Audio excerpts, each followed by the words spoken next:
sellers circling the market because they're also appear to be circling around Micron and AMD as well as the chip stock sell-off continues. All right, so we will be watching Intel, but we've been watching Intel for a while now. What's second on your list? All right, let's take a look at Qualcomm as well, Scarlett. Ticker QCOM. Those shares also really getting battered here, down more than 10% at the moment. You know, trading in a stock yesterday apparently rose to $10.8 billion. That is 267% of the 20-day average. So a lot of interest in the stock as well. Of course, we know that executives from Qualcomm are going to be part of that U.S. delegation to China as President Trump heads over to meet his counterpart Xi Jinping. And so we'll see, you know, if there are any kind of deals to be made there that Qualcomm will benefit from. But as of today, it just looks like it's getting ensnared again in this tech sell-off, particularly when it comes to semiconductors. Philippines and others to make that a priority. Let's take a look at Lowe's again today. So ticker LOW, that's down just slightly, 0.3%. We did get an upgrade for the stock. It was upgraded to buy from neutral at Citigroup. And analyst Steven Zacconi saying that Lowe's should at least beat first quarter street estimates for its earnings. Those are due on the 21st of May, and they're seeing the company continuing to outperform the industry. Lowe's is also apparently, quote, attractive to own in the current home improvement landscape because it's more exposed to DIY or smaller projects, and we know that consumers are kind of postponing their bigger renovation projects at the moment, but, you know, that's benefiting Lowe's as a company that cares more to some of the smaller projects that people are taking on. Hey, not down the short. Every block in my town has either a major reno or tear down rebuild. Every block. They're all going to be McMansions. I think what you've seen from this administration is a commitment to freedom of navigation. They're putting out some nice homes, but it's just the BAM and the Houthis. Okay, Christina Kino, thank you so much. Appreciate that.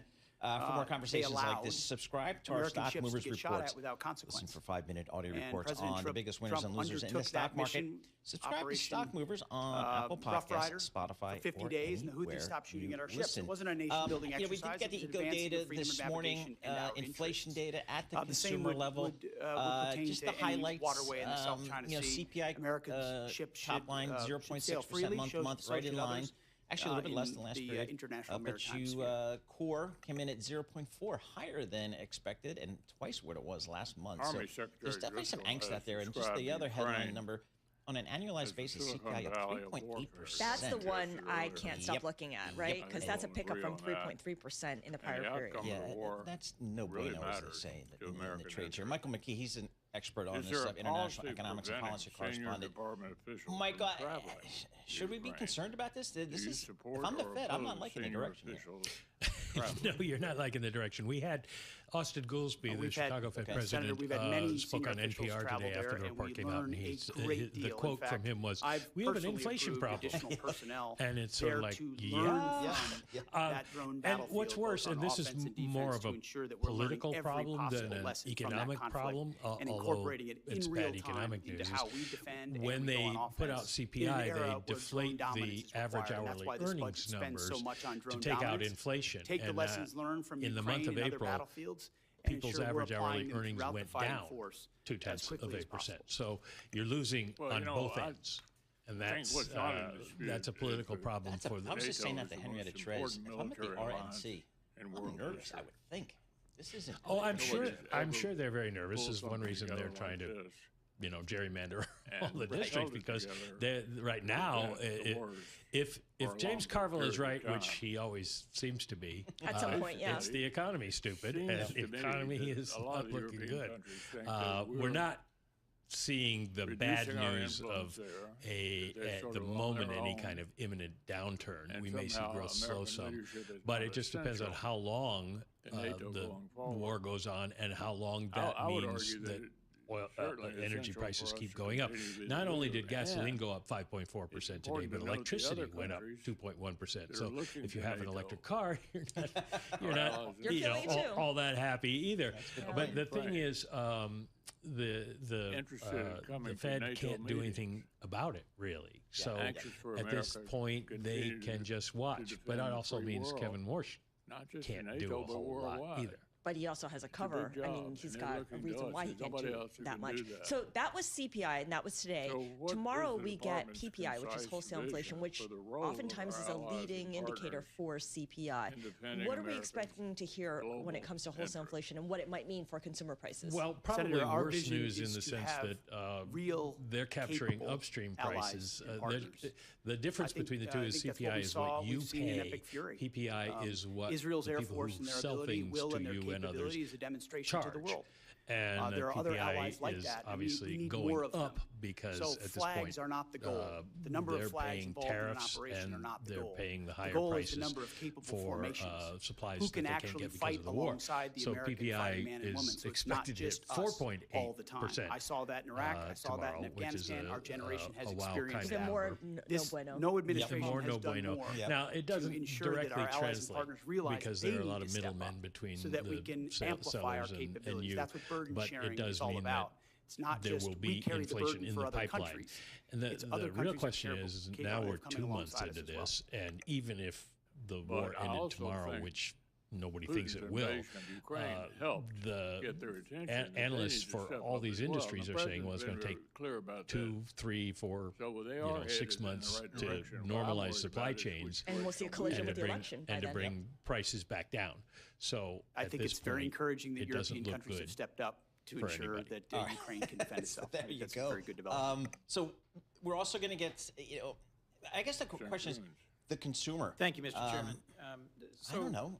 Mr. Secretary, seems pretty good. In I mean, I'm not January, seeing any- President Trump signed the fiscal year 26 defense appropriations bill. It provided $400 million specifically to aid shop Ukraine with in it. their fight against Russia. I mean, this is New York. It's is a at very time different when our economic European allies and partners have area. stepped up But to if you take go on over the to, say, the overwhelming Bronx, majority of the cost of any munitions or support for Ukraine. So far, your the department same, has not spent a dime of economy. that And, $400 million, despite what we're seeing is this K-shaped follow-up economy requests is from the chairman definitely and myself. happening. And In a we call saw just last there was a week, Bloomberg story your about it. staff CEOs indicated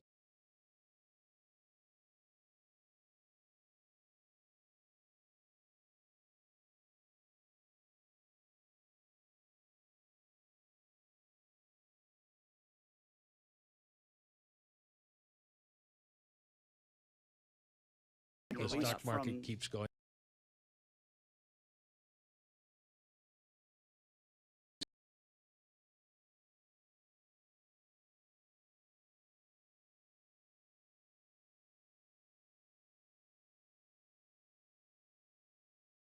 But with your at the committee pump to make this sure weekend, that the spend woman plan next to me in a big as pickup allocated. truck I want to filling make up sure like UCOM 10 is big fully gas, informed in how they want to spend this. They're the containers closest to to the take problem home. set. No, for her landscaping working business. with She runs a them to ensure landscaping that okay. business. the I spend said, plan will wow, work. this must be really Mr. hurting Secretary, you. thank you, but She it's says, what May, you're seeing and this right has been here. the law since Where's my January, graphic? and you Gone. or your representatives have been asked us repeatedly it's totally on a bipartisan understandable. basis by members of this committee. There's a stock. I don't And know if Christine I mentioned think it, dragging but, our feet stock on I this noticed small this morning that's investment down in Ukraine's significantly is defense JB Hunt. sends exactly the trucking wrong company. signal Yep, to JB. Putin And at a apparently time their when the management is contest for giving freedom bad news on their has its earnings front call. lines But in Ukraine. the truckers and all the other As you transportation said, people Europe are has really, stepped really up, suffering donating because diesel billions fuel to buy is up US even weapons more. to send to You know, we've Ukraine, talked about airlines to and help jet them as fuel, they and we've talked continue about to gasoline, take ground on the but diesel battlefield. fuel is But it seems extraordinarily not all expensive the money now, and that donated is by European hurting allies is all going to of buying the new weapons people for who Ukraine, deliver as they had stuff. understood. The big trucking The companies memo down you to the released little just last I never week understood prior the to your diesel. testimony It's at loud, Senate Armed smelly, Services and it's more expensive. indicated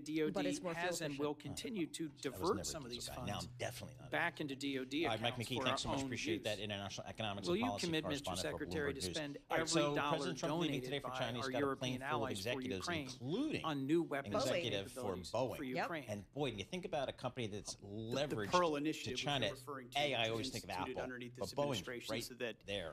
European and we're going to talk to countries are Sid Philip paying about for that. American Bloomberg chief equipment to correspondent provide for as they see global fit. aviation. NATO allocates where Because it would like to this allocate could that and be choose one of Ukraine those if they'd trips like. where somebody, that you know, money, when it's paid China for, announces a that's gajillion where it goes. plane It goes to deal, those and efforts. you know, it's Boom. And actually, look, something that as the chairman CEO raised had and as kind I of will hinted repeat, at already, I view saying NATO that as the most successful mutual Trump's defense visit would be, quote, a relationship we've meaningful ever had. opportunity for us. And your comment about Sid we Phillip, he need does all not this stuff for flags, Bloomberg but News. real and What are you capable expecting here on allies. this trip for Boeing? What do you And think Boeing the wants foot to dragging get out of this? on both So Pearl Boeing's looking and to the secure investments its in our first Baltic big allies order and from Ukraine China in almost a causes decade. me real concern. And so As you know, we understand it's a going to be bipartisan group of 500 us from the Senate 737 and the House Maxes went to and Denmark a large number of to lay a wreath wide-body at planes, the and that memorial would be to the significant 52 because Danes who the served, Chinese fought, and airlines died haven't really alongside ordered our any troops in Afghanistan. Boeing planes in Those a were while. not just And Is that just because they're mad at those us? were real war they fighters were mad at who fought and there died was COVID in the at middle our of it. request And in a so war that began the Chinese airlines by actually NATO's need those initiation, planes a because service.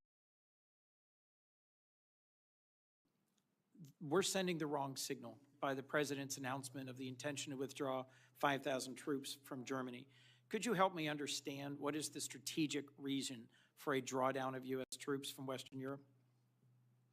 I would just like to clarify, Senator, it's never about the heroism of foreign troops. I fought alongside great British and European and Australian allies in Afghanistan. It's the political caveats and the limitations that they come with. It's not the troops. It's the capitals of those the atmosphere that surrounds the world. That limit what they're able to do, where they're able to go, who they're able to fight. They're able to do where they're able to go, who they're able to fight. Anybody that's been in these formations knows that. On our own, and anybody that's been in these formations knows that. We need allies that are burden sharing, not becoming a burden with political limitations. They have to ramp up production, they have to ramp up cash. Thank you. Our president said in Europe that we never asked for and never received anything from our NATO allies. Was that your experience in Afghanistan, serving and fighting alongside our NATO allies? I've written extensively about that, and the vast majority of my experience was frustration with the limits of what those troops were able to do because of the political caveats. But you don't doubt our question that about a third of all the combat casualties in our war in Afghanistan were our NATO partners. In our war in Afghanistan were our NATO partners. Let me just assert that hundreds and hundreds of service members, as you put it, Australia, service members from, as you put it, Australia, many other of our allies served, as well as many other of our allies served. I'm just going to simply say, in terms of our reliance, in terms of our reliance, I'll agree with the chairman that at a moment when Russia, that China, at a moment North Korea, Russia, and Iran are coming closer together, and Iran and delivering closer together, a bedeviling lethality in this ongoing lethality for which we don't have a clear strategy or clear answers. For which we don't have a clear strategy. Our better strategy would be to partner more closely with Ukraine. Dig in deeper with our real values-based dig in deeper with our real values-based allies in the Western Pacific and in Europe, in the Western Pacific and in Europe, and together berating them out of bullying them, rather than berating them and bullying them in a war they were not consulted about or briefed on. I look forward to a second round. Thank you, Mr. Chairman. I look forward to a second round. Thank you, Mr. Chairman. Senator Collins. Thank you, Mr. Chairman. General Kane, Mr. Chairman. When the Department of War was planning its operations in Iran, did you anticipate the closure of the Strait of Hormuz and the resulting impact and the resulting oil supplies for many countries, including here in the United States, where we've seen home gas, heating oil prices go up, heating oil prices this question because there's historic precedent, obviously during the Iraq, tankers were fired upon in the Strait. Senator, thanks for the question. Senator, thanks for the question. We have an incredible staff over the Pentagon, and we always look at the range. And we always look at the range branches and military. I won't comment on any particular one because that gets to whatever advice because that gets to whatever advice I may or may not. I do that in private, but you should rest assured. I do that in private, as should the American people, that we should cover and consider the full range of things all the time in our careful consideration of military actions and the advice and/or options that we present our civilians. It seems to me that there's been a different plan almost daily with dealing with this problem, which is why I ask. Mr. Secretary, let me start by thanking you for visiting Bath Iron Works in the state of Maine.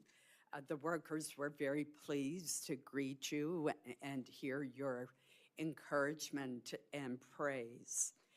The Aegis destroyers play such a critical role in our national security, from intercepting Iranian missiles to supporting combat operations around the globe.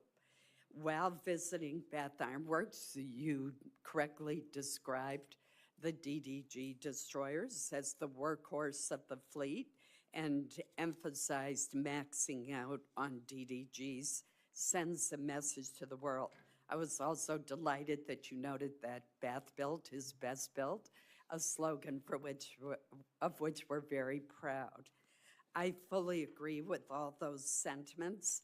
That's why I was alarmed to see that this year's budget request only includes funding for just one DDG 51. That's down from 2 in FY26 and 3 in FY25. That reduction to a single DDG 51 creates uncertainty for U.S. surface combatant industrial base at a time when BIW is demonstrating huge progress in workforce retention, production stability, and faster throughput. So there needs to be a steady demand signal for DDGs in order to keep the yard operating at all phases, from cutting the initial steel to completing the ship. So I'm puzzled by why only one DDG is requested and concerned about what that will mean as far as maintaining that workflow. I'm particularly puzzled by the decision in reconciliation to request $1.8 billion for foreign-born surface combatants at the same time that there's the proposed cut for American-built destroyers. When providing a demand signal for U.S.-built DDGs from the department help the industry further increase the speed at which these ships are being produced? And I'm sure when you were at Bath, they probably showed you the chart of the enormous progress that they are making. I appreciate the question, Senator, and it was a great visit, and it's incredible what they do.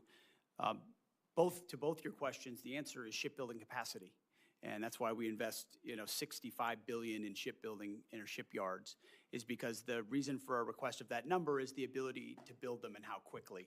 And so as soon as that capacity is increased, which we anticipate this investment will do, then we look forward to ordering DDGs into the future, because they are the backbone of our naval fleet. Thank you, Mr. Chairman. Treasury yield at 4.45% and the two-year yield at 3.99%. WTI now up more than 4%, closing in on $102 a barrel, and Brent crude up 3.75%, topping $108 a barrel. Inflation continued to accelerate in April amid an ongoing climb in gasoline prices driven by the Iran war and a jump in the cost of groceries.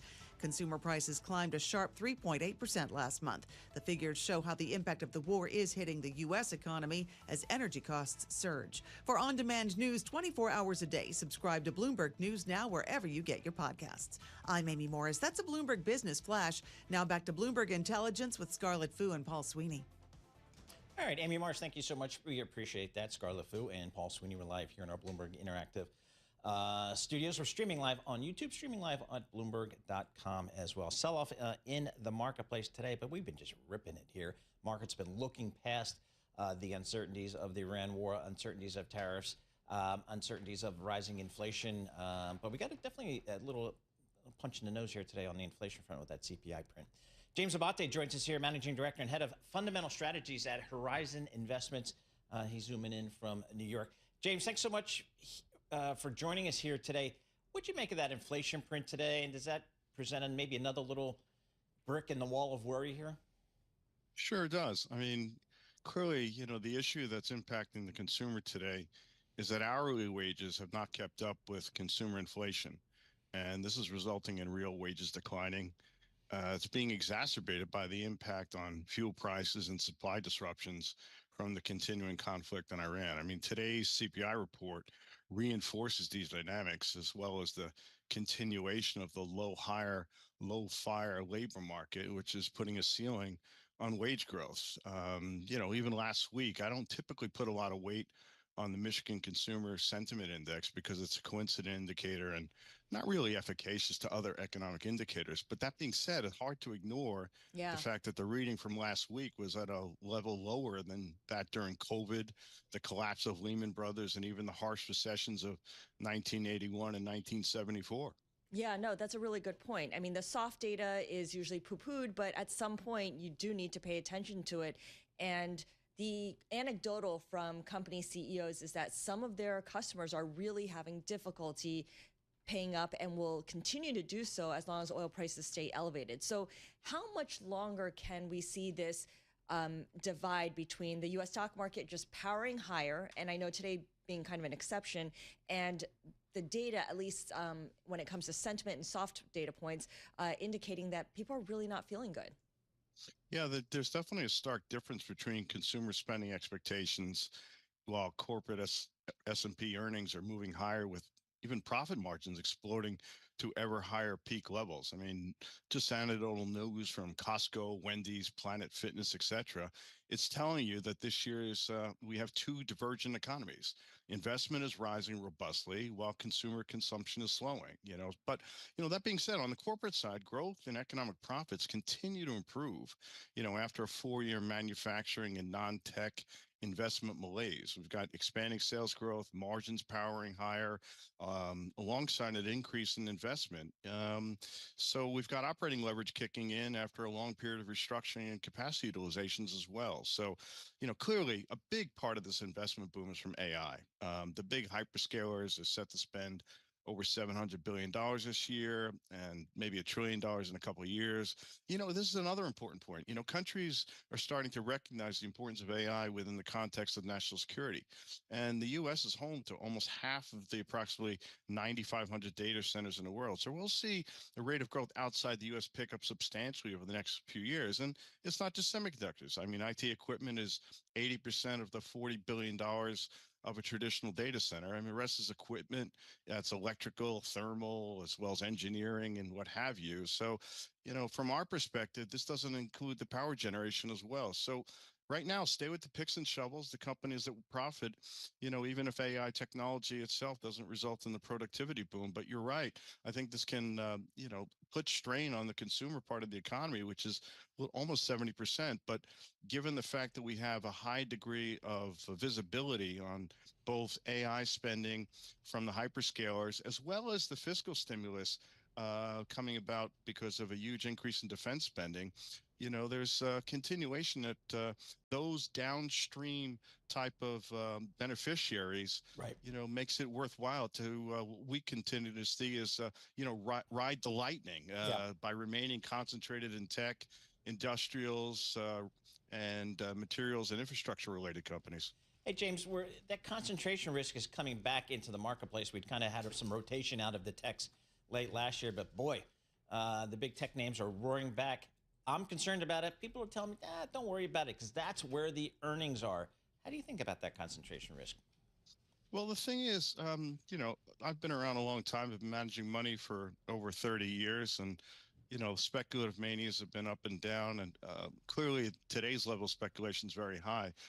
But the notable difference between now and maybe the dot-com era is that, it was PE expansion, not earnings growth, that was the principal driver of S&P 500 returns back in 99 and 2000, while profits and economic growth were stagnating.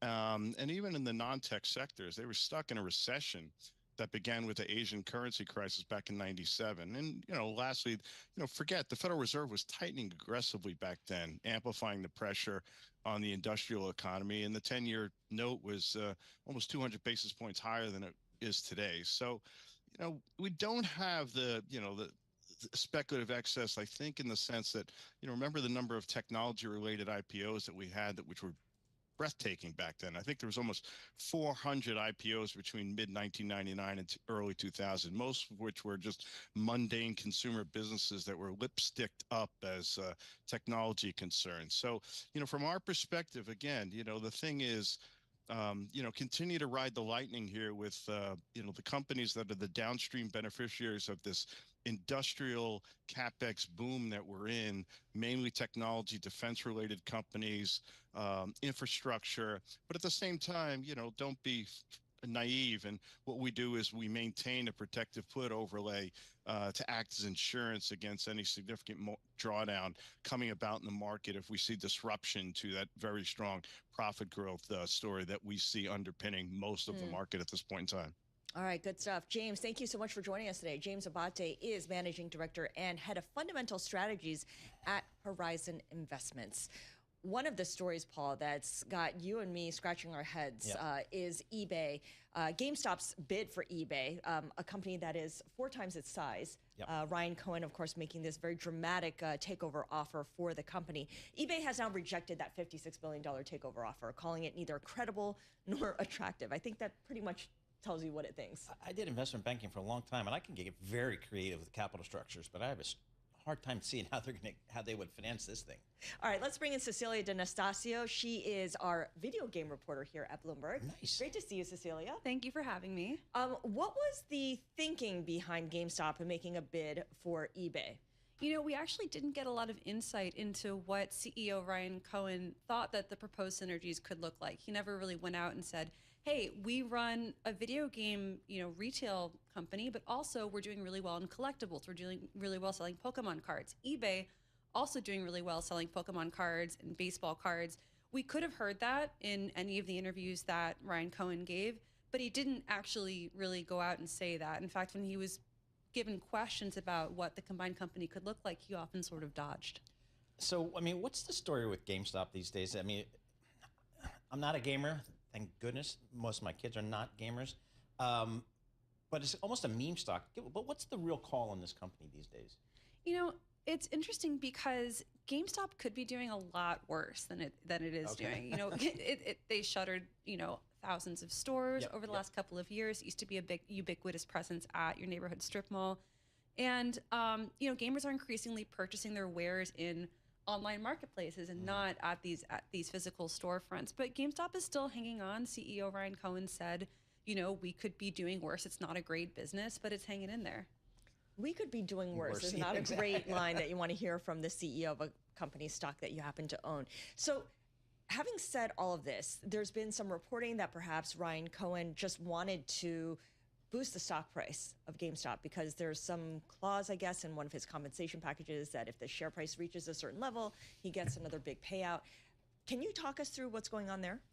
It's really hard to say. If the companies did end up combining, then it's possible that he would have been able to receive that payout and he would have been very happy. But also at the same time, a lot of analysts pointed out that the way that Ryan Cohen approached eBay wasn't exactly so friendly. It was an unsolicited bid. He didn't publicly state what he thought the synergies could look like. When eBay came back saying that the deal felt neither credible nor attractive, I think that kind of speaks to this idea that, maybe this wasn't so thoroughly thought out.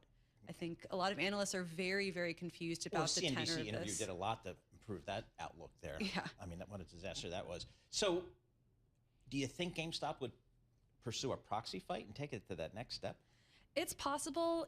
Ryan is a very unpredictable executive, which is part of what makes him really fun to cover. Yes. He posted a manifesto on X, formerly known as Twitter, describing how he thinks American business people are often taking a really risk-averse approach to running their companies, and he's really trying to carve out a model for something really different. So it's possible he would pursue the proxy fight. Wow. It's possible also that this was a publicity stunt. Do we know who his advisors are, his investment banking or legal advisors? The only thing I saw was he's got a financing letter from TD Securities, which again tells you that. Highly confident, Highly confident for $20 billion. I haven't seen that in 30 years. But we don't really know who his other advisors are. He's a highly autonomous individual. I like the way you put that. That was a great answer. It might even be a dodge in the same way that Ryan Cohen may not have answered some questions head on. All right, so okay. Telling. Yeah, so we'll see. But that was certainly, I don't think anybody had that on their bingo card. No. When that headline crossed, and I believe it was over a weekend, I remember looking at it thinking, what? How is this going to work? Yeah, I don't know. We'll see. But you're right. He's a fun guy to cover. Cecilia, thanks so much for joining us. Really appreciate it. Cecilia D'Anastasio, a video game reporter, Bloomberg News, proud graduate of Reed College. I heard awesome things about Reed College out in Portland, Oregon. Yeah, you learn how to think. Yeah, and my son, when he graduated high school from out in California, it was definitely a school they were pushing. Oh, interesting. Yeah, so I was like, Reed College. So I had to do all my Googling, and I was like, oh, wow, this is really good. So anyway, thanks for making it to New York. Looking at the markets here, S&P sell-off continues, down 63 points. Kind of down towards the low of the day. The NASDAQ down over 400 points. That's 1.5%. So that's a pretty big move here. And oil higher, $3.50 on WTI crude oil, $101.50. Tom, Upper East Side, looking for his daily Bitcoin quote. Down about 1.7% today, but still sitting right at $80,000 per token. Not too bad. This is Bloomberg Morning.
markets, headlines, and breaking news 24 hours a day at Bloomberg.com, Bloomberg Television, and the Bloomberg Business app. This is a Bloomberg Business Flash.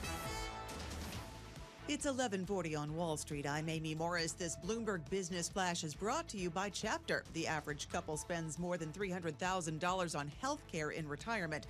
Want to know how much of that you could keep? Find out today in under 20 minutes with one free call to Chapter. Go to askchapter.org to get started. Inflation continued to accelerate in April, up 3.8% amid an ongoing climb in gasoline prices driven by the war in Iran and a jump in the cost of groceries. Bloomberg's Michael McKee. I should mention that it is not good news for consumers because not only are prices up, but with the CPI out, they have now recalculated what your average hourly earnings are, absent inflation, negative on the month, down by 0.3%. So you lost money at both ends. Bloomberg's Mike McKee. That's got stocks and bonds moving lower. We check markets for you all day long here at Bloomberg. The S&P 500 down 0.8%. NASDAQ down 1.5%. The Dow down 0.4%. Russell 2000 index down 2.1%.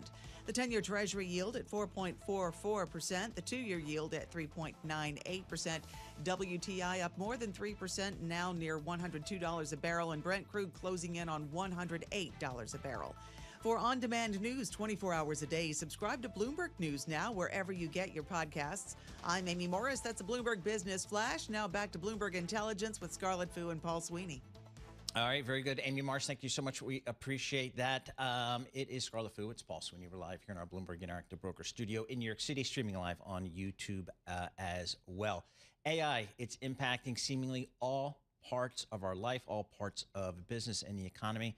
And that includes weather forecasting, but maybe some shortcomings there. Our next guest has some thoughts there. Gautam Mukunda, he's a lecturer at the Yale School of Management, and he is a Bloomberg opinion contributor. You say AI isn't built for bad weather's black swan era. What do you mean by that, Gautam? Hey, Paul, good to be back. So it's about weather forecasting, but it's not just about weather forecasting. It's about the fact that we're using AI all over the place as a tool to use the past to predict the future, which is maybe the most fundamental of all human activities. And it's incredibly important. And it turns out that as long as you have enough and rich enough data about the past, AI can be incredibly good at it, even better than the tools we've used in the past, which in the case of weather forecasting involve, airplanes and physics models and supercomputers and weather satellites. So all of that is great. The problem is that the weather is changing. So the weather of the past may not be a good guide to the weather of the future. And AI is incredibly good at understanding stuff that happened within its training data set and incredibly bad about understanding stuff that's happening outside its training data set. And as I said, that is about weather forecasting, but it's not just about weather forecasting. It's about anywhere where we're facing this problem of using the past to predict the future, but the past is not like the future. And in your column, you write, it will work right up until it doesn't. AI models have a tendency to fail in the biggest moments. And one example you give that I think anyone who's over the age of 18 can relate to is the value at risk models that banks used during the great financial crisis, where they relied on past data to predict how much risk they can each take on. That's right. And that's another case of a tool that works really, really well under normal circumstances, so well that it gives you confidence, right? It makes you start to rely on the tool. You might even enshrine it in regulations so that when it fails, it's not just a normal failure, it's a catastrophic failure. So that's one layer of problem. The second layer is that often these tools can start to get used by people who aren't the people who built them and so who don't necessarily understand them very well. I was at MIT during the financial crisis, and I remember a very senior risk management person at one of the banks at MIT saying to a group of us, I saw 6 sigma events on 3 consecutive days, so the markets are weird. And I just stared at him and I said, that doesn't mean that the markets are weird. It means that your tool has failed because 6 sigma events 3 days in a row will not happen in the entire lifespan of the universe, right? That's how rare we're talking about is. And this was a person who, they were very smart, but they didn't understand what this meant. So, I think one of the AI question marks, Gautam, right now is AI going to create jobs in this economy or destroy jobs in this economy? I'm not sure we know that. Do you have any thoughts on that? Well, I think we know that the answer is both. It's going to destroy some jobs. It's going to create others. The data on AI job destruction, the actual empirical data, is pretty weak. It looks more like companies that overhired or that are looking to cut costs and are kind of blaming AI for what they did. But at the same time, there are going to be some big transitions, and all of the standard models that we have, they're all about bank tellers or things like that tell us new technologies don't destroy jobs. They don't destroy jobs in aggregate, but they destroy some jobs, and the transition can be really hard for the people who are going through it. So you are a lecturer at the Yale School of Management. How does higher education prepare young people, graduates, those who have some working experience are going back to school and want to come out, with a better skill set to prepare for this world?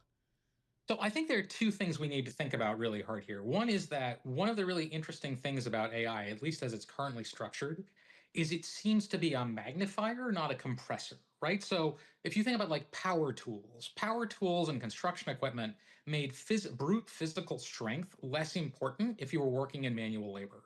So they compressed the differential in productivity between people who are physically very strong and people who are less strong. But there are other sorts of technologies that they increase the differences in capability. So someone who normally would be twice as capable becomes 10 times as capable. AI looks more like something in the second pool, right? It looks like it takes people who are good and it makes them great, but it's not that useful if you're not already an expert in the field.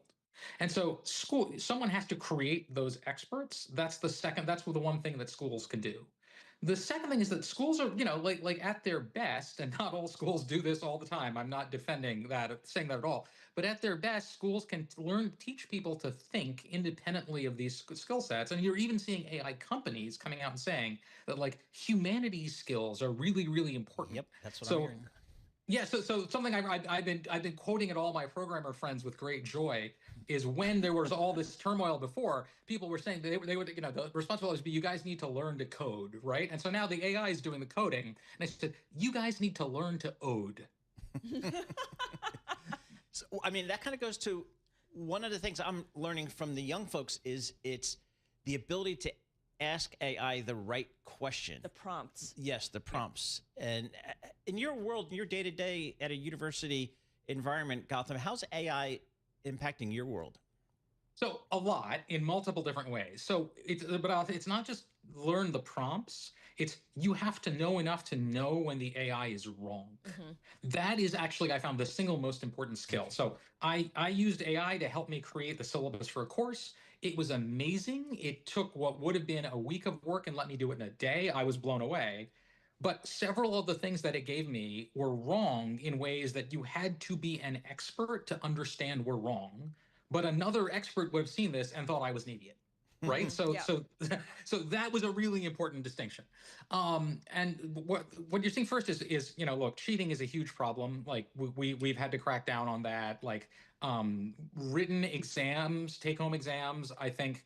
I'm really sorry to hear that, see that happening, but it's really happening. And I tell my students on the first day, I'm like, you probably can cheat. And, look, honestly, I can't tell you if I'm going to catch you or not, right? The tools to catch you are not that great, but you're going to cheat yourself. What you want here isn't the grade. Nobody cares about your grades. What you want is the learning. Right. And you get the learning from doing the work, not by asking ChatGPT to do it for you. Yeah, and you're cheating your parents because they're paying the tuition bill. I mean, I thought I was a little guilty about using Cliff Notes, and that's child's play in comparison. I know. Yeah. Taking it to a whole new level. Gautam, thanks so much for joining us. Gautam Mukunda, a lecturer at the Yale School of Management. He's also a Bloomberg Opinion contributor. I was speaking at an event a while ago, and a bunch of college students were there, mm-hmm. and they weren't like, "Oh yeah, we used AI today." No, AI is their life. It's everything they do. Whereas I'll say, hey, I used AI to solve this problem. And they're just like, no, it's everything. It's like me, how I think about just using search or social. That's how ingrained it's getting in for these kids. But the risk there, as Gautam was saying, is that they don't develop any domain expertise. So if you don't have that expertise, then what do you offer the world? What's your distinction? I can't even imagine how educators from kindergarten to higher learning are even thinking about Ignore this. That powerful machine next to you. Oh boy, we'll see more. More coming up. This is Bloomberg.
listening to Bloomberg Intelligence with Scarlett Fu and Paul Sweeney on Bloomberg Radio.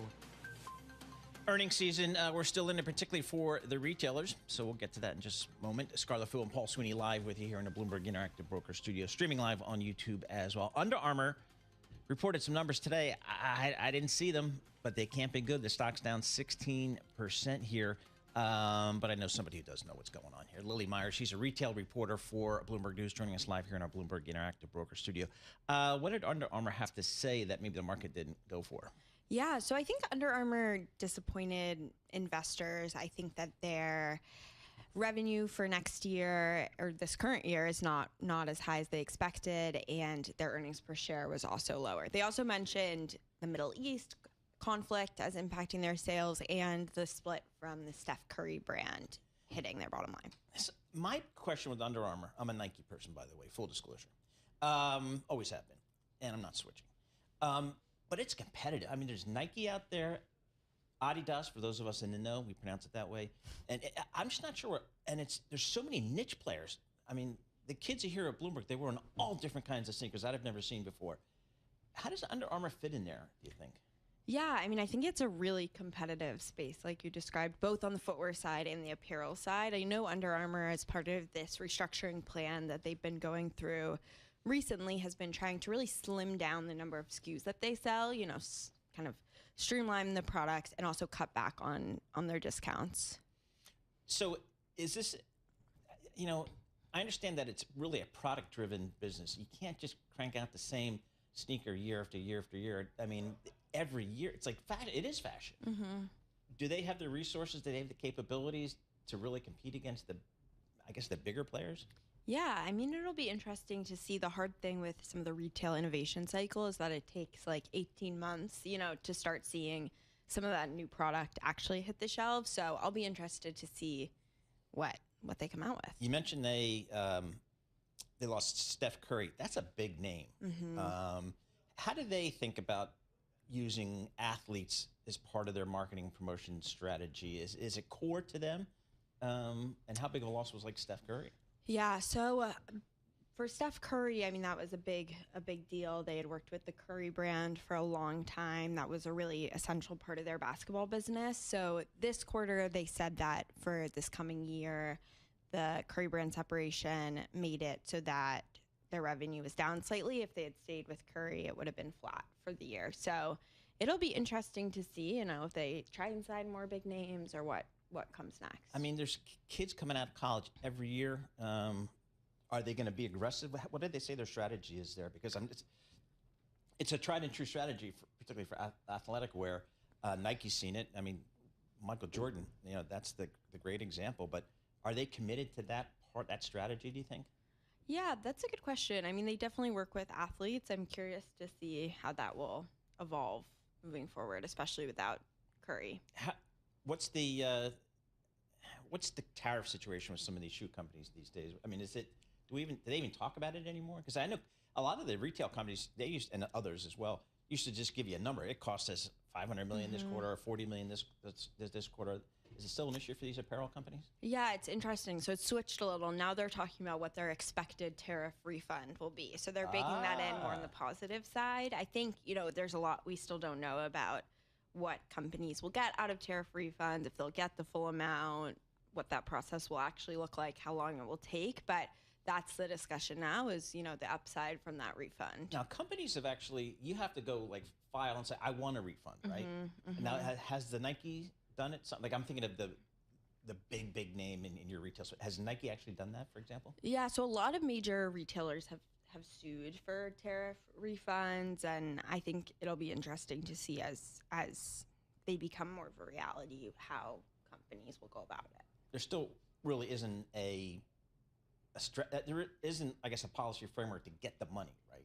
They're still working on that.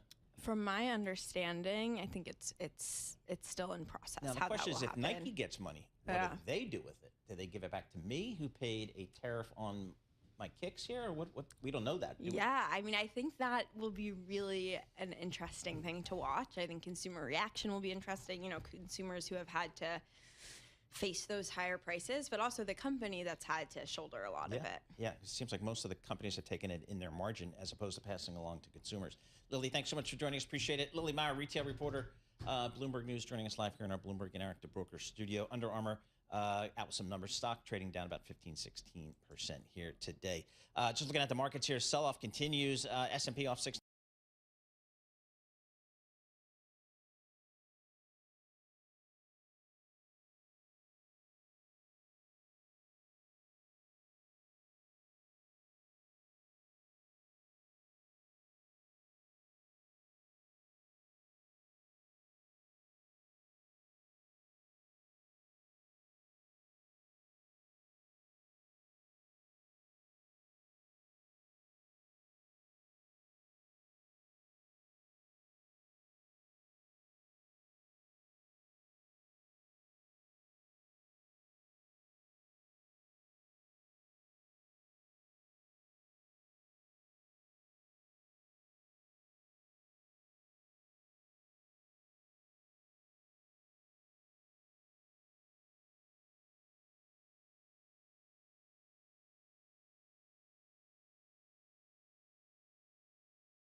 Sell-off continues.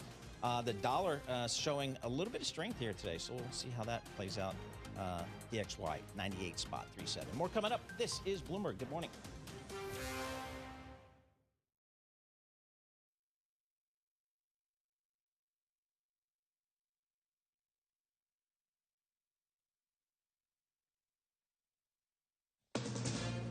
From ABC News, I'm Michelle Franzen. Top Pentagon officials back on Capitol Hill briefing lawmakers about the growing costs of the war with Iran. At a House hearing, the Pentagon's chief financial officer provided an update to lawmakers on the growing cost of the war. Jules Hurst previously said it was running upwards of $25 billion. Now we think it's closer to 29. That's because of updated repair and replacement of equipment costs. Importantly, Hurst says that estimate does not include the cost of rebuilding bases damaged by Iranian missiles and attack drones. That cost will depend on what the Pentagon determines should be rebuilt.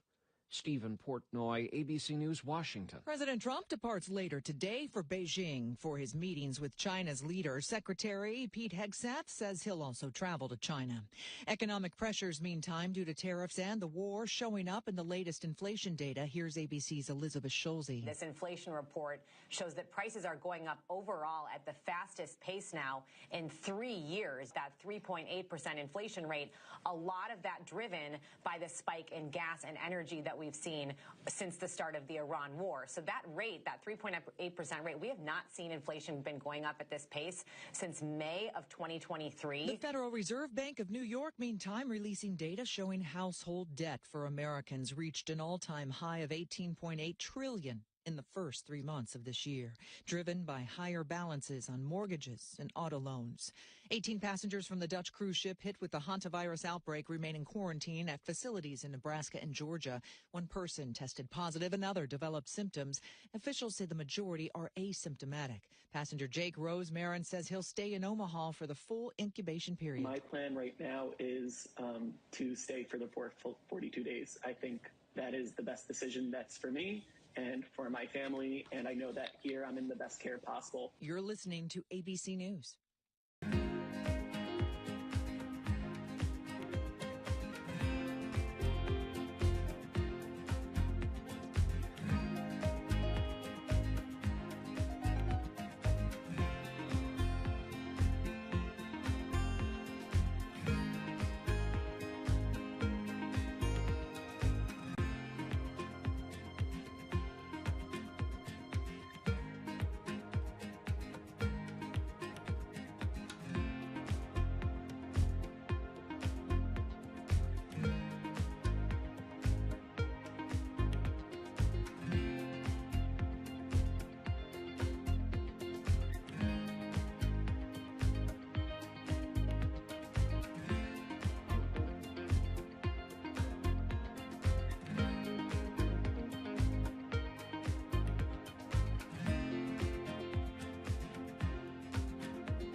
British Prime Minister Keir Starmer fighting for his political life with dozens of members of his Labour Party calling on him to resign. Those calls for Starmer to step down have ramped up after recent elections. ABC News chief foreign correspondent Ian Pannell is in London outside 10 Downing Street. The Labour Party was trounced in the polls and in the vote last week in local elections across the country, losing its share of the vote and losing a key number of council seats in areas that have traditionally been strongholds for the Labour Party. Britain has had 6 prime ministers in the last 10 years. In Texas, an investigation into a possible human smuggling case growing wider. 6 people thought to be undocumented immigrants were found dead Sunday in a rail car in Laredo. 150 miles away, the body of a man was discovered alongside a railroad track in San Antonio Monday. And Sheriff Javier Salazar says there's a connection. Our belief at this point is that it was most likely smugglers, coyotes that opened it from the outside, discovered this body and dumped it out. They then closed the rail car again, leaving the 6 other migrants to die inside. Jim Ryan, ABC News, Dallas. Millions of residents in western states facing another day of record-breaking heat. An extreme heat warning in place for the 3rd day in a row for Phoenix. Temperatures there could climb to 108 degrees. And a heat advisory in Central California with temperatures also in the triple digits. Michelle Franzen, ABC News.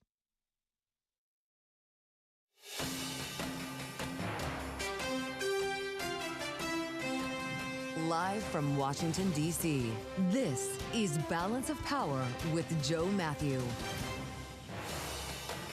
It's China or bust. Welcome to the Tuesday edition with President Trump set to fly to Beijing today for his summit with Xi Jinping at the end of the week, even as the Strait of Hormuz remains closed and a peace deal with Iran elusive. We're going to talk about the expert in the room here, Jennifer Welch at Bloomberg Economics, with her view on what's happening. And the impact of the war with Iran is now showing up in consumer inflation data. We'll get to that with Bloomberg's Michael McKee with analysis this hour from our political panel, Geopolitics, with Jeannie Shanzano, our Bloomberg Politics contributor, and Lester Munson from BGR Group. And we start, as always, with a look at Wall Street. Let's get to the markets today. A little sloppy trade with Amy Morris. She's got it covered here in Washington. Amy, how's it going? It's going into the red, Joe. Thanks so much. Yeah, that sell-off continues. We do check markets for you all day long here at Bloomberg. S&P 500 down 0.8%. NASDAQ down 1.5%. The Dow down 0.3%. The Russell 2000 Index down 2.25%. 10-year Treasury yield at Let's check the oil now. WTI crude oil is at $101 a barrel. Brent crude is closing in on $108 a barrel. The consumer April, that was led by higher energy prices. Consumer price index rising 3.8%, up from 3.3% in March and the highest since 2020. Reacting to the Fed also watching as inflation has run above its 2% target now for 5 years, while a stable labor market is removing any urgency to cut rates. eBay rejected a $56 billion takeover offer from GameStop, describing the bid as neither credible nor attractive. eBay's board turned down the offer because of uncertainty around the financing plan, operational risks, and GameStop's governance. eBay shares little changed. GameStop shares now down about 2%. CME Group, the largest U.S. derivatives exchange in Silicon Data, are teaming up to create a futures market for computing power. And BlackRock's Larry Fink suggested the demand for computing power is so large, it will create a new asset class. The United States is short power. We're short compute. We're short chips. And there are going to be shortages in all three. I actually believe a new asset class will be buying futures of compute. We just don't have enough compute power right now. BlackRock's Larry Fink spoke at last week's Milken Institute annual conference. CME shares more than 1% higher. For on-demand news 24 hours a day, subscribe to Bloomberg News Now wherever you get your podcasts. I'm Amy Morris. That's a Bloomberg Business Flash. Let's get to Balance of Power with Joe Matthew. All right, Amy, thank you so much. Great to have you along for the ride today. Amy Morris will be back with more on the markets in about 15 minutes. It's worth keeping tabs today with the way this is shaping up here. And we're just getting some breakers that I should mention on the terminal. This just went red, and it's important when we consider the idea of a SpaceX IPO taking place in the weeks or months ahead. SpaceX and Google entering talks now to explore data centers in orbit. Data centers in space. The Wall Street Journal has the headline here. Google shares, which have been on a tear lately, are actually a little bit lower right now. We shouldn't read into it probably too far, but down less than 1%, $3 to $384 roughly. Sam Altman, by the way, taking the stand in the big Elon Musk suit over OpenAI. We've been deeply curious to have an ear on this testimony, and we'll let you know what we learn as we get ever closer to it. Thanks for being with us on the Tuesday edition of Balance of Power. This is an important day. The president's going to be wheels up in a little while as we cover the trip to Beijing here on Bloomberg Radio, on satellite radio channel 121, and of course streaming live on YouTube. Get in there at some point during the show. There's a lot we're going to want you to hear and see. Search Bloomberg Business News Live to catch our video stream. And of course, we'll welcome our global television audience to the program in hour 2. Executive time for the president, a print interview, as they call it, on the guidance, and then the departure en route to Beijing without an actual time on the schedule here, although in the next couple of hours, he is expected to walk out of the South Portico. We'll see if he takes some questions. Unless he's coming out of the Oval, they'll have the motorcade lined up ready for him. Unless he's taking the chopper, we'll see. It's actually pretty nice out. I suspect he'll be flying to Andrews. And then it's a long ride. He's going to have a lot of people along with him on this trip. We talked about this yesterday, thanks to the great reporting of Jeff Mason at the White House. Just about every high-tech CEO in America, with the exception of Jensen Huang, going on this trip, beginning with Tim Cook, Elon Musk, and right on down the line. Even Micron and Qualcomm got the invite. There's going to be some heavy-duty meetings going on outside of the president's summit with President Xi. And, you know, he's been laying down the rhetoric in front of this visit for some time, talking about the strength of their relationship, the respect that he has for the leader of the second-largest economy in the world, as we remember the ways. Listen. We're leading China in AI. And I'm going to go see President Xi in 2 weeks. I look forward to that, but I'll say I'm leading. We have very friendly competition, but it'll be a very important trip. We're doing a lot of business with China and making a lot of money. We're making a lot of money. It's different than it used to be. But I'll be talking about that'll be one subject. But he's been very nice about this. You know, in all fairness, he gets like 60% of his oil from Hormuz, and I think he's been very respectful. We haven't been challenged by China. They don't challenge us. We're going to have a meeting with President Xi. It's going to be, I think, quite amazing. He's been a friend of mine. I've gotten along with him very well over the years. Sounds like we're going to have a slumber party at some point here. But as I read on the terminal, Trump faces emboldened Xi in China as Iran war clips U.S. leverage. Indeed, this now 2-month-long war with Iran has changed the game here. And they'll have a lot more to talk about. Trade, tariffs, Taiwan, and maybe they'll intersect. And as the president gets ready to close the bags here, they got to zip up the suitcases pretty soon to make this flight. We spent some time with a real expert who's had her eyes on this region and this administration for some time. That, of course, would be Jennifer Welch, who is our chief geoeconomics analyst at Bloomberg Economics and with us live in studio here in Washington. Jenny, it's great to see you. A lot goes into a trip like this, and you've been part of making plans in a prior administration for similar trips. Usually there is a playbook. There's a very clear set of expectations on what's already been agreed on, and in this case, we have neither. What is the president flying into? So I think what he's flying into is 2 days of meetings, really more like 1.5 days with Xi Jinping, including sessions where it's just going to be the two of them, sessions where it's going to be expanded with senior members of their cabinets, the Chinese equivalent to it. And I think what's going to be on the agenda is what I would frame as relatively low ambition deals. In the sense of maybe they'll make some deals on soybeans, maybe they'll come up with this new mechanism, a board of trade to manage trade ties between them, but we're not talking about strategic changes in their relationship. We're not even talking about hammering out some of the major points of friction, like Iran, like the tech competition. They will touch on those issues, but I'm not envisioning them coming up with a strategy or a mechanism for really changing fundamentally those friction points. Well, that's fascinating. Let's tick through these a little bit here, because that sounds like a letdown, potentially a letdown Donald Trump if he cannot leverage President Xi, for instance, to help reach an end to the war in Iran. You don't see that conversation happening? Look, I think President Trump will raise Iran with President Xi, but I also think he doesn't necessarily want to put China in the position of being a decision maker there, right? And I think President Trump is going into this with the idea that if he can walk out with some deals, Boeing jets, more soybeans, for example, maybe even more U.S. energy purchases, that's a win. And he's also, I think, very much looking forward to the pageantry of this visit, right? That he will be hosted for a major dinner. I think he said it's going to be wild, and he's asked Xi to make it even bigger than his last visit in 2017. We'll see, you know, what Beijing actually delivers on that front.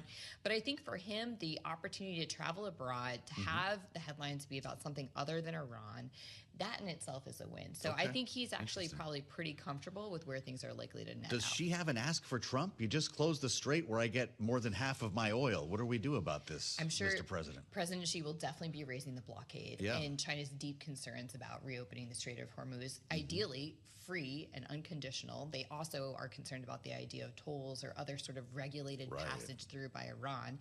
And that's the message I'm sure that they have been sending to Tehran, including when the foreign minister was in Beijing recently.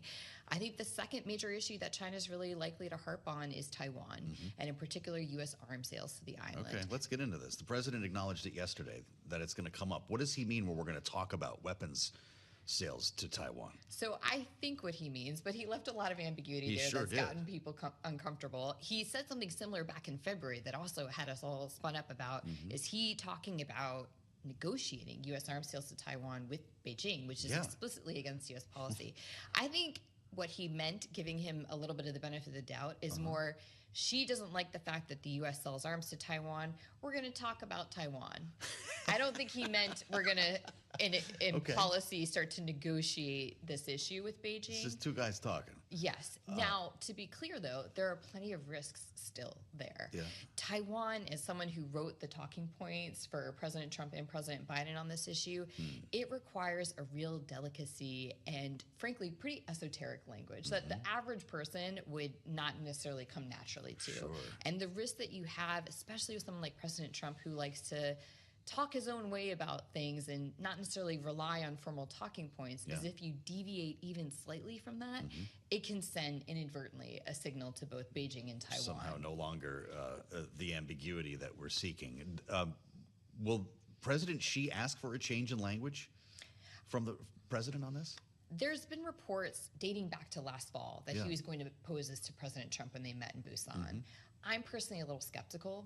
I think that it would be a little bit below President Xi's level. It would also be sort of implying to President Trump that she is okay with the United States having a position on these issues, when China's policy for decades has been, this is an internal affair, stay out of it. And so to ask the United States to rephrase their language on it, that definitely comes up in lower level dialogues.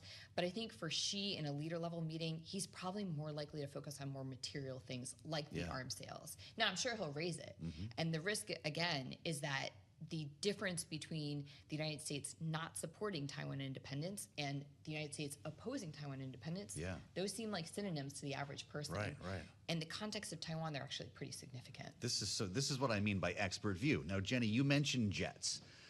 It did jump off the page for some people when you see the CEO of Boeing and GE Aerospace, I believe, are both on this trip. You go all the way back to COVID and the reopening, and there was a hope in the first administration and then later in the Biden administration that this massive Boeing deal would somehow cross the finish line, and it's really never happened. Is this the time?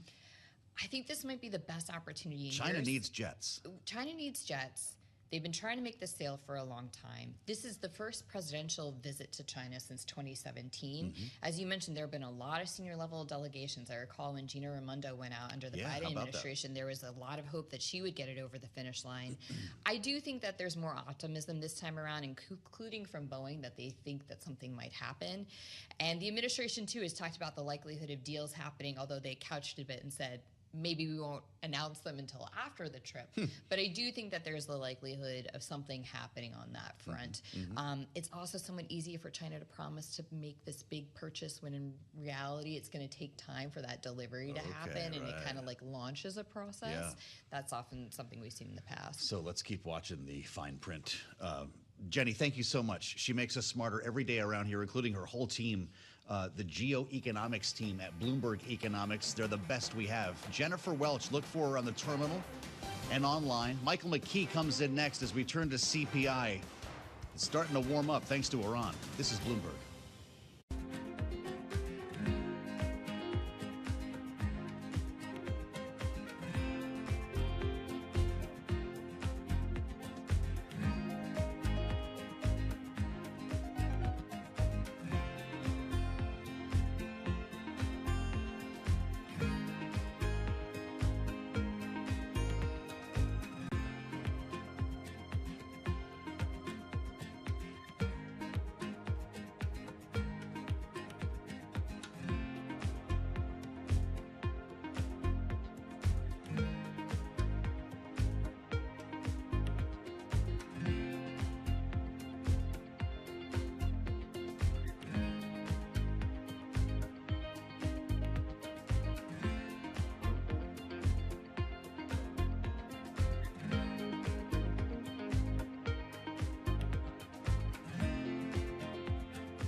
It's 12:21 on Wall Street. I'm Amy Morris. Inflation continued to accelerate in April amid an ongoing climb in gasoline prices driven by the war in Iran and a jump in the cost of groceries.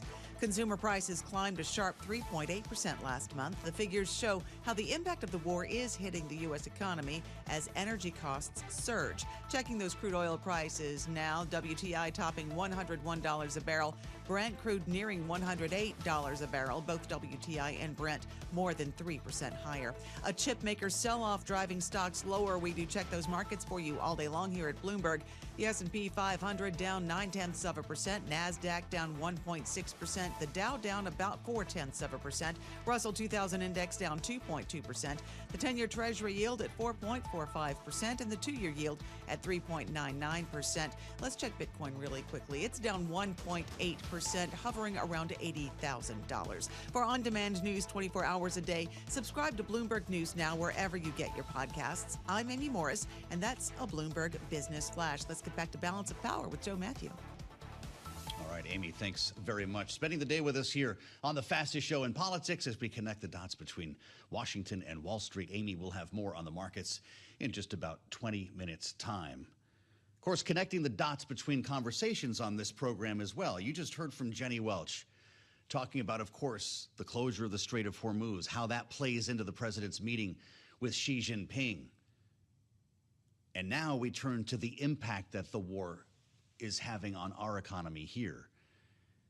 You know, James didn't become America's producer just because he throws this whole thing together in the morning. There's thought that goes into this program. With some help from Francine Lacroix and, in a moment, Michael McKee.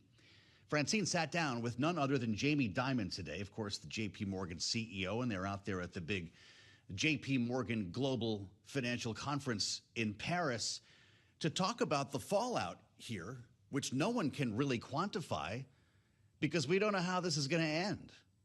Here's what Jamie Dimon said. It's a big deal, and every day it gets a little bit worse. I don't know how it's going to be resolved. I hope it gets resolved in the interest of the United States and against the Iranian regime, not the Iranian people. But I don't know. But I read something today that was very interesting, that China reduced their demand by 5 million barrels a day.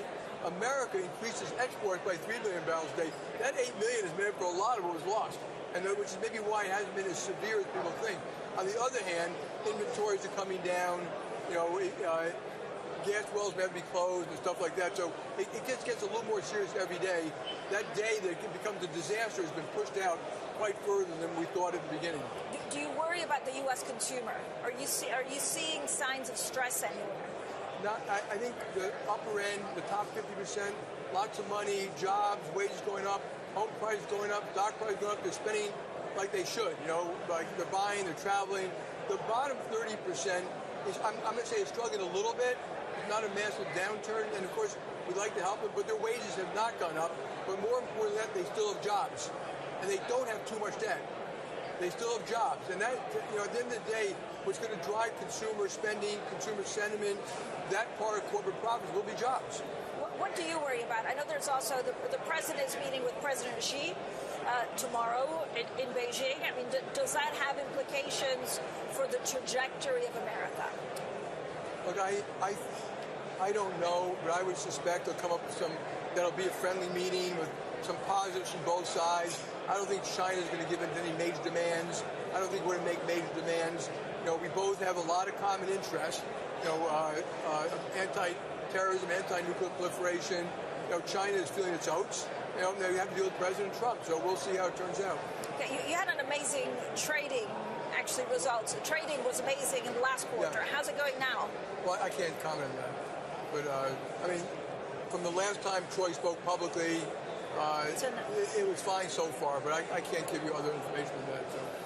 Jay, give me a sense. But when you guys can see every day, volumes are high. Yeah, and when volumes are high, all things being equal, it will be good for trading. But you're part of it. I mean, it's you think it's going okay because it depends on the kind of trading that you put, right? You benefit. Trading is going to be very good. Talk to me about AI. Yeah.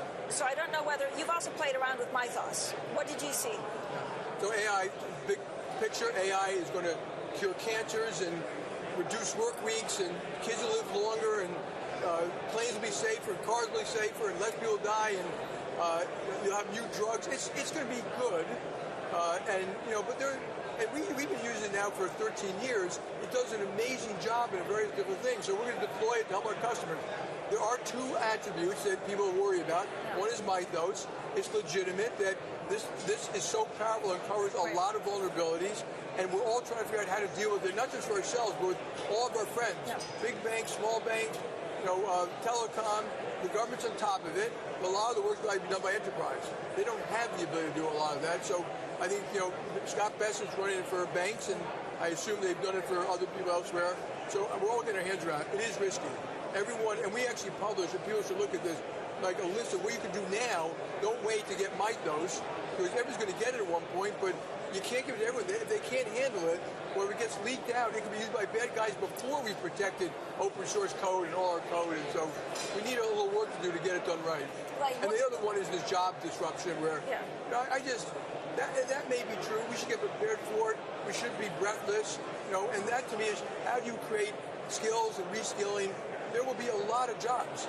And AI, cyber, advanced manufacturing, the trades, and then we should make sure locally, and this is like, between government and business kind of collaboration, that we are prepared if it happens too much. Stop talking about it. Have a plan. Stop talking about it. Have a plan. Jamie Dimon, fascinating conversation coming from Paris, the JPM Global Markets Conference. If you were listening on the radio, you might be wondering, why are we yelling? They were set up in the lobby there. Maybe we got a conference room for these two poor guys to have a conversation. Made some news there, though. Everything from Iran to AI. And this hits on the same day we get a CPI report that Wall Street's actually worried about now. This is the stuff that some economists have been predicting. The Strait stays closed long enough, forget tariffs for a minute, and it's going to start bleeding into even, yes, the core. U.S. inflation accelerating in April, as I read on the terminal, due to rising gasoline and grocery costs, exceeding wage growth, which I believe had its first negative read in years. Michael will let us know about that. CPI up 3.8% year over year. 3.8%. Gas prices? Talk about it every day here. We're at $4.50 nationally, up almost 28% over the past 2 months. That hits everything. That goes into your groceries. You know how that goes. Rents and airfares, yup, big increases. So if you're Kevin Warsh, what the heck do you want to do? By the way, how about this for timing? He's confirmed. Senate got it done. Not a shocker. The first of a couple of votes that will resolve with Kevin Warsh being the Federal Reserve Chair, confirming him to the Board of Governors. The next step is the big one, then the swearing in and the internal vote, if I have all that correct. The stages of the Fed Chair. A live view of the Senate as they get this done. That's why I told you, get on YouTube, search Bloomberg Business News Live. It's happening as we speak with Kevin Warsh, now confirmed to join the Federal Reserve Board of Governors. What a great time to have Michael McKee standing by. He's at World Headquarters in New York on this CPI day and, I guess this confirmation day.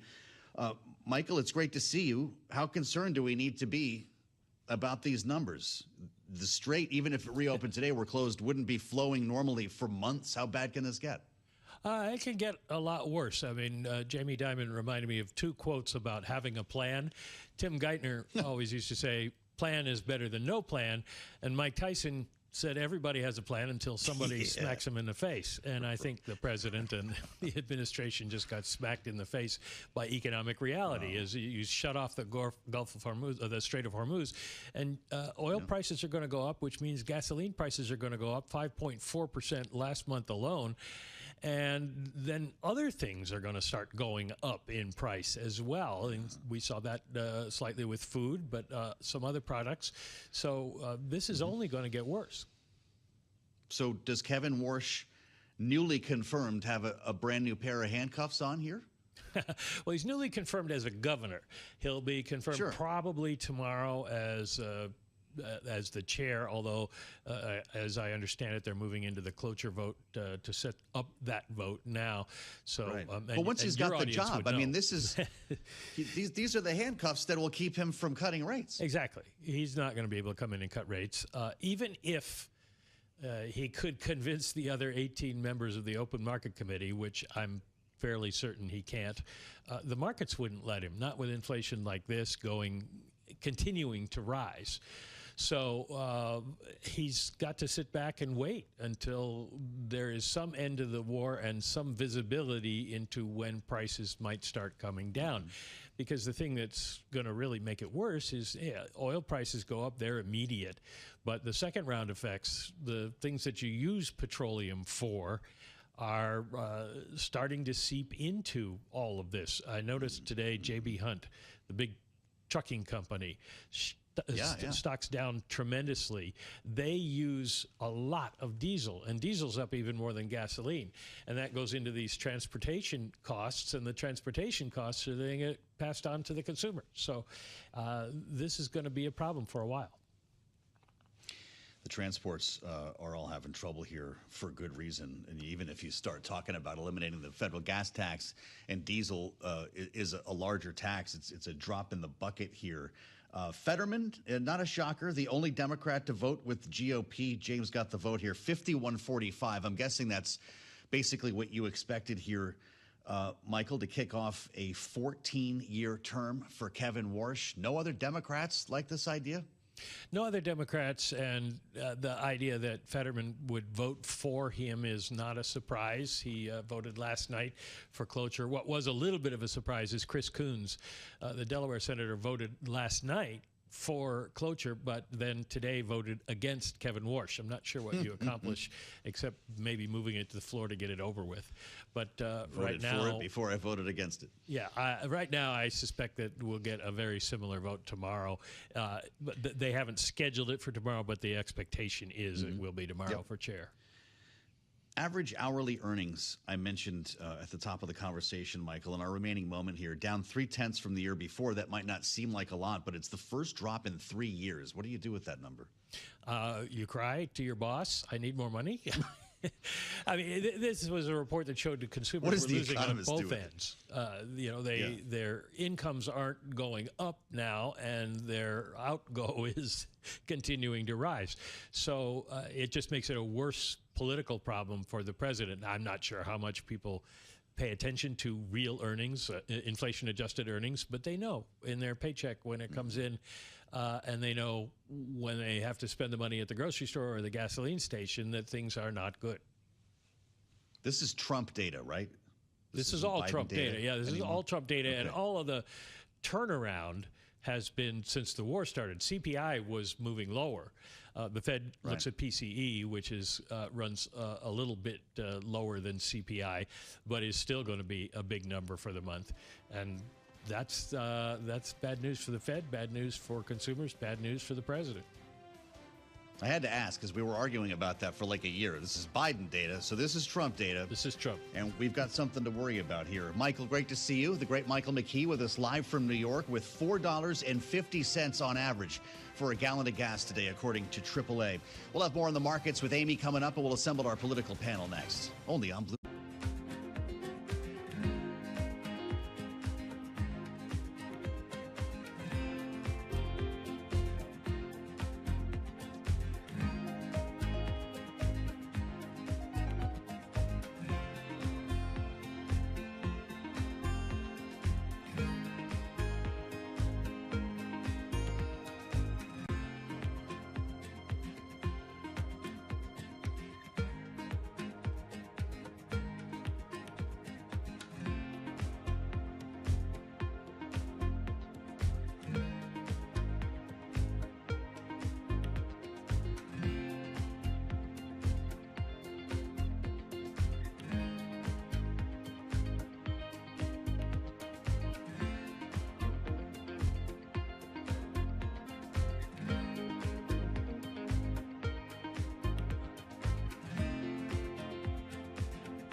It's 12:40 on Wall Street. I'm Amy Morris. The Senate has confirmed Kevin Warsh's nomination to the Federal Reserve Board of Governors in a 51-45 vote, granting him a 14-year term. The Senate plans to confirm Warsh as chair of the board later, with the chair's term running for 4 years. Inflation continues to accelerate. It happened in April amid an ongoing climb in gas prices, driven by the war in Iran and a jump in the cost of groceries. Consumer prices climbed a sharp 3.8% last month. The figures show how the impact of the war is hitting the U.S. economy as energy costs surge. The economy added more jobs than expected in April, with total non-farm payrolls rising by 115,000, well more than the 65,000 increase expected in a Bloomberg survey. The unemployment rate was unchanged at 4.3% in April. That's in line with Wall Street's estimates, but it does make the case for a rate cut more remote. We do check markets for you all day long here at Bloomberg. Yes.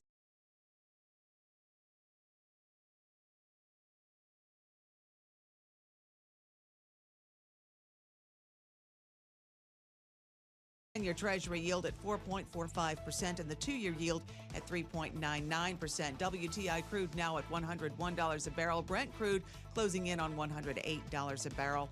JP Morgan CEO Jamie Dimon says there is too much exuberance in the markets. I think there's a little bit too much exuberance out there. It's not just the Middle East. It's, Ukraine, Russia still there, America, China. There are a lot of these complex issues which may or may not affect the market, but then there are issues like inflation.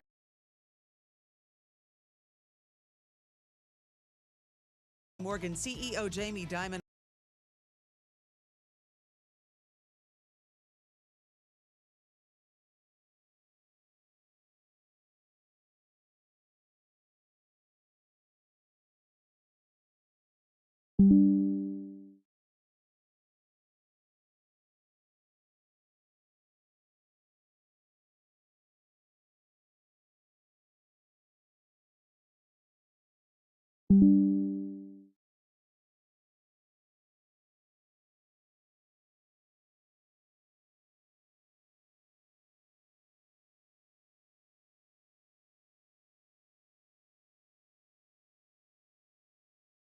John Fetterman, the only Democrat to get on board with Republicans, now voting on the motion to invoke cloture, which is the procedural vote that would come before the big one that will leave him at the front of the Fed. Big news on the reflecting pool. You saw the president went down there with the motorcade in front of the Lincoln Memorial. They're doing a big job redoing the floor, I guess, of the reflecting pool so it's blue. It's a big job, and it's going to cost a lot more than, I guess, what was originally thought. The Interior Department has added more than $6 million to this no-bid contract to repair the reflecting pool. President had said, by the way, that, and he picked the contractor for this no-bid job. He said it would cost $1.8 million to paint it blue.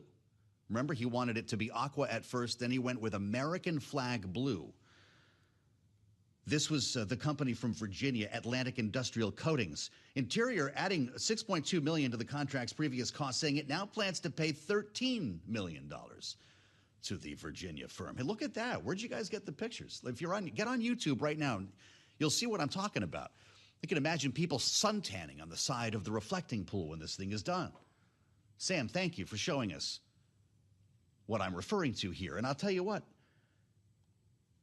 Lester and Jeannie will know what I'm talking about. Fannie Fox was ahead of her time. Do you know that story, the great Washington scandal involving Fannie Fox? who was quite famous for all the wrong reasons. Fanny was, we'll say for the purposes of this conversation, an exotic dancer in Washington, and caught the eye of a congressman, not just any, Congressman Wilbur Mills of Arkansas. He was chair of the House Ways and Means Committee, all right? Just think of this in modern terms.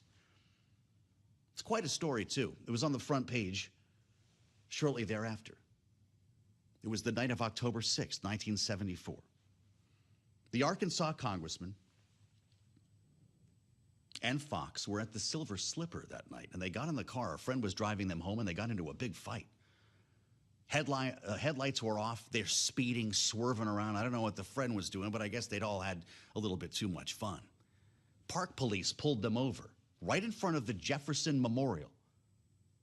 And Fanny Fox, fearing for her own recently acquired citizenship and the political future of the House Ways and Means chair, jumped out of the car and jumped into the tidal basin, which, by the way, if you're wondering, is about 10 feet deep. She's swimming in there, splashing around. Park police had to pull her out. They handcuffed her, arrested her, and the whole thing went public. In what Bloomberg News referred to, I had to get a kick out of this, as the number three in the top 10 U.S. sex scandals back in 2009. I guess Al Hunt was working on it. Fox was listed third on a list of Time Magazine's top 10 mistresses while she was at it. If only they had repaired the tidal basin for swimming, as they are now the reflecting pool. Is that true? Matt says Teddy Roosevelt used to swim in the tidal basin. We've got breaking news here. Didn't see this coming this hour, but you might have heard about it a couple of days ago. The head of the FDA on thin ice, Mr. McCary, is leaving the building. His time atop the FDA is over, according to Politico. The embattled FDA administration commissioner, I should say, resigning after 13 months on the job. You've heard Marty McCary right here on this program, Balance of Power, and we'll have much more to talk about today as this all moves forward. The president, of course, well, I guess dispatching the FDA commissioner before heading for China, with Iran, of course, on his mind. It's on President Xi's mind as well, with this elusive peace deal nowhere closer to fruition and a Strait of Hormuz that remains closed. Of course, Iran responded to our latest peace proposal. The president pretty much threw it in the garbage. Here's what he said. It's unbelievably weak, I would say. I would call it the weakest right now. After reading that piece of garbage they sent us, I didn't even finish reading it. They said, I'm not going to waste my time reading it. I would say it's one of the weakest right now. It's on life support. A piece of garbage on life support. He went from that session with reporters, by the way. He went from that session with reporters into a room full of generals, as he put it. Generals waiting on me. And they provided him with military options, should there be no diplomatic ones. That's where he begins the trip to China and where we start with our great political panel. Bloomberg Politics contributor Jeannie Shanzano is with us, Democratic analyst and democracy visiting fellow at Harvard Kennedy School's Ash Center. And Lester's back, Republican strategist Lester Munson, principal of the international practice at BGR Group. It's great to see both of you. Jeannie, the president's got some work ahead of him here, although it seems like we're playing a game of lowering expectations. Jamie Dimon said the same thing Jenny Welch did. Don't expect any big deals and don't expect any big asks from either side. Is that your view?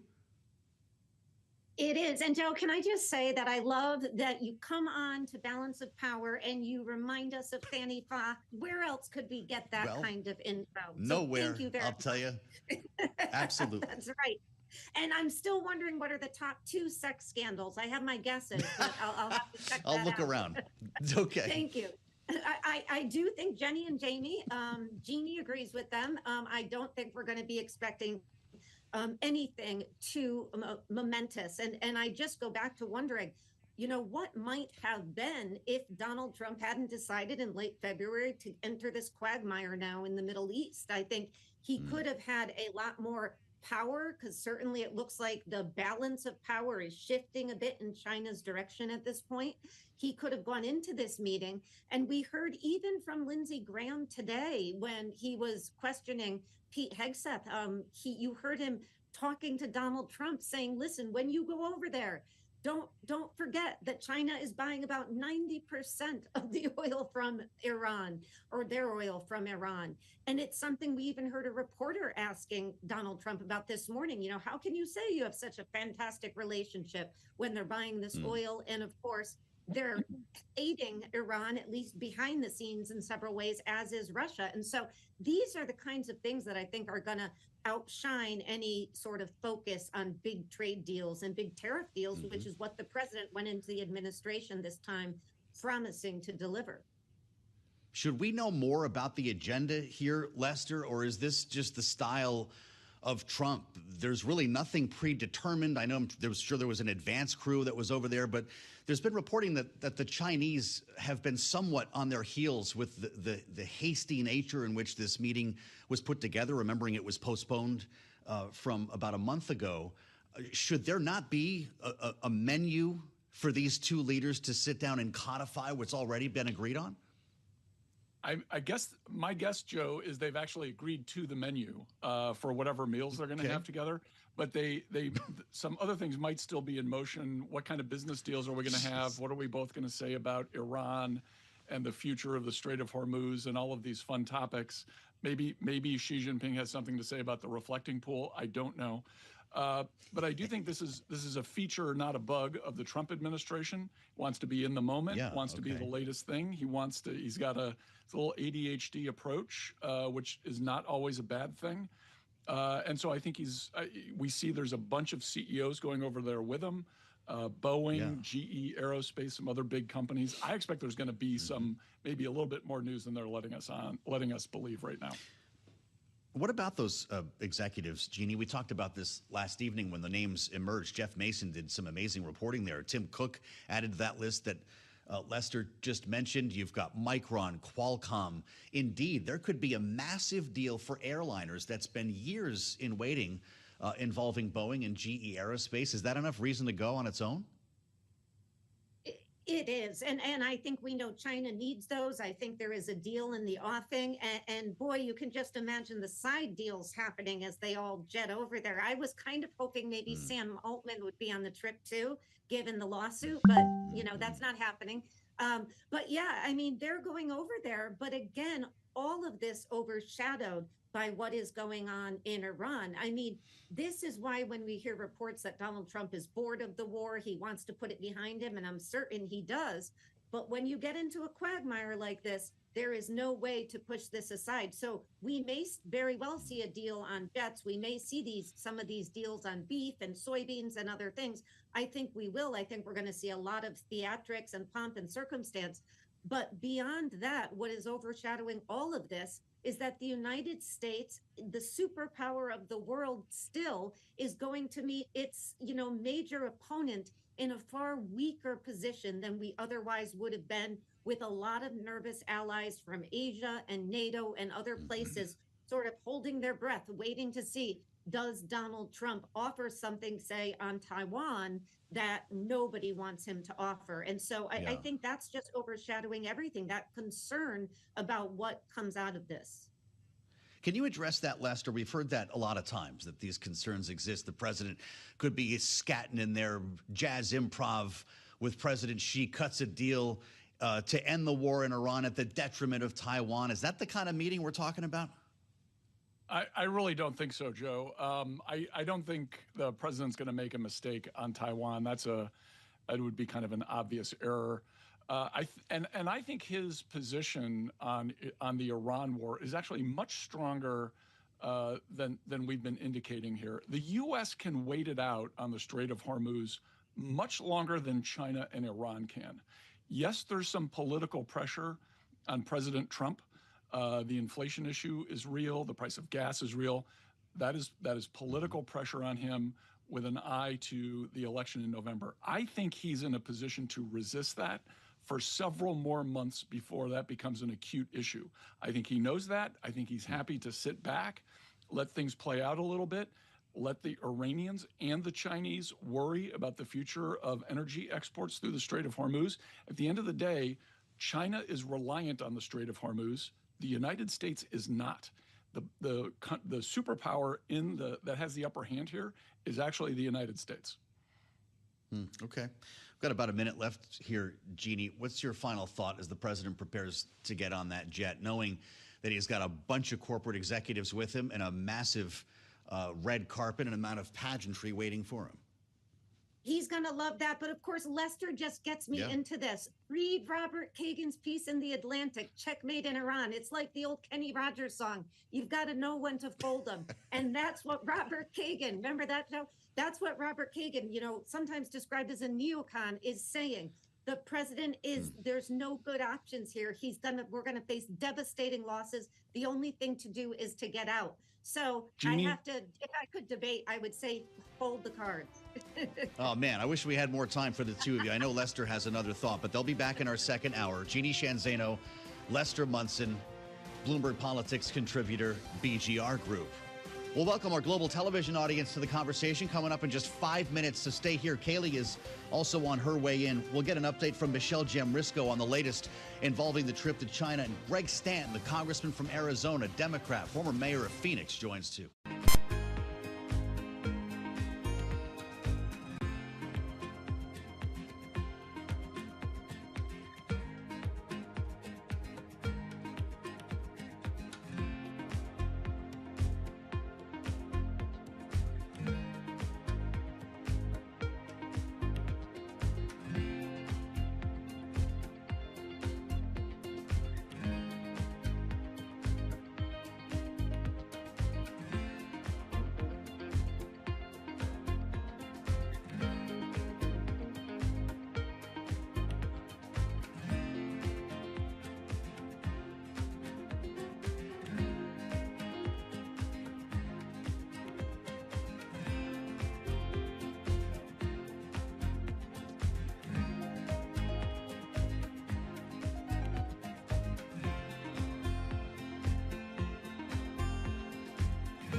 Live from Washington, D.C., this is Balance of Power with Joe Matthew and Kaylee Lines.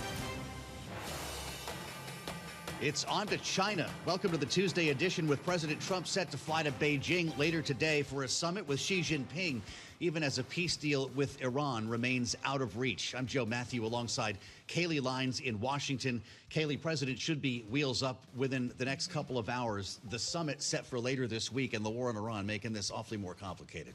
Yeah, and potentially giving more leverage to China as they get ready to sit around the table with President Trump. Now, we do expect that he could, the President Trump, that is, speak to press on his way out of the White House to Joint Base Andrews. He tends to do so when leaving for trips like this, and he's likely to field some questions as to what exactly he's thinking in regard to not only what he would like to discuss with China, but how Iran factors into all of it and whether or not he's actively thinking about returning to a military option, as he says the ceasefire's on life support. Yeah, massive life support was the line from the president. He called the counteroffer garbage, and there are questions about whether this will even be a major item of conversation between these two, or whether President Xi wants to give this a little bit of time, whether President Trump wants this to enter the conversation as they address everything from tariffs, trade, to Taiwan. We're going to talk with our in-house expert on all things Global South and China when Michelle Jamrisco joins us in just a moment. We'll have a voice from Congress as well.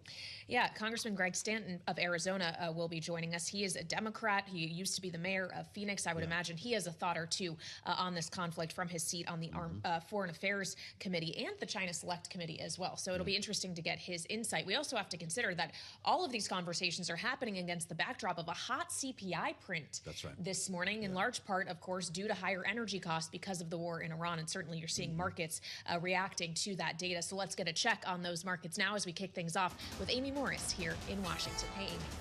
Hi, Kaylee. You're absolutely right. A chipmaker sell-off, that inflation data sending stocks in the red. We do check those markets for you all day long here at Bloomberg. The S&P 500 is down just about 1%. NASDAQ down just about 2%, and the Dow down about 0.1%. Russell 2000 index down about 2.3%. The 10-year Treasury yield at 4.45%. The 2-year yield at 3.99%. Crude oil also higher now. WTI crude topping $101 a barrel. Brent crude more than $107 a barrel. The Consumer Price Index jumped in April, led by higher energy prices. The CPI rose 3.8%, up from 3.3% in March, the highest since 2023. The Fed is also watching this as inflation has run above its 2% target for the past 5 years. But a stable labor market is removing any urgency to cut rates. And the economy added more jobs than expected in April, with total non-farm payrolls rising by 115,000, well more than the 65,000 increase expected in a Bloomberg survey. The unemployment rate was unchanged at 4.3% in April. That's in line with Wall Street's estimates, making the case for a near-term rate cut more remote. Google reportedly in talks now with SpaceX for a rocket launch deal. SpaceX would provide launch services for Google. The Wall Street Journal reports Google is looking at ways to put orbital data centers in space. A launch deal would put the two companies in partnership as they gear up to compete on orbital data centers. For on-demand news 24 hours a day, subscribe to Bloomberg News Now wherever you get your podcasts. I'm Amy Morris. That's Bloomberg Business Flash. Let's get back to Balance of Power with Joe Matthew and Kaylee Lines. All right, Amy Morris tracking the markets for us. Thank you so much. Clearly a lot for the markets to track today from the economic data. And of course, the driver of some of the higher inflationary pressures we're seeing in the economic data, which is geopolitics in the Middle East, specifically with the ongoing closure of the Strait of Hormuz and no clear sign yet as to how exactly that particular issue is going to be resolved. Of course, there's other players in that game. It's not just about the U.S. and Iran, but other countries, and President Trump has said this repeatedly, who need the energy that flows through that strait, like China, for example, the biggest buyer of Iranian oil. But it's unclear, and Joe mentioned this a moment ago, to what extent the Strait of Hormuz or the conflict with Iran is going to be the dominant topic of conversation when China's Xi Jinping sits down with President Trump in Beijing later this week. It's a trip he's set to depart on within the next hour or so after previewing it for weeks, remembering, of course, that this is a reschedule of a meeting that was supposed to take place much earlier this year. We're leading China in AI, and I'm going to go see President Xi in 2 weeks. I look forward to that, but I'll say I'm leading. We have very friendly competition.